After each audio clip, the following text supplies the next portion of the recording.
Family মেনে নেবে না 1 বছর, 2 বছর, 3 বছর, কিন্তু প্রিয় মানুষটাকে যদি হারাও 80 বছরেও আর ফিরে পাবে না।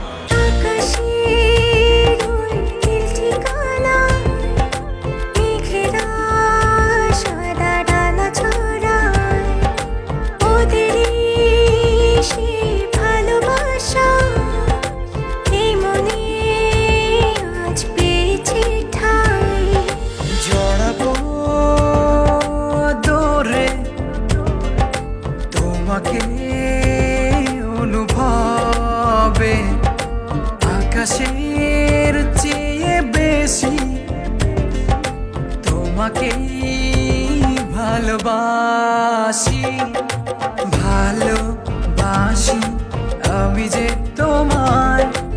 এই কথাটাই ছিল শুধু বলার।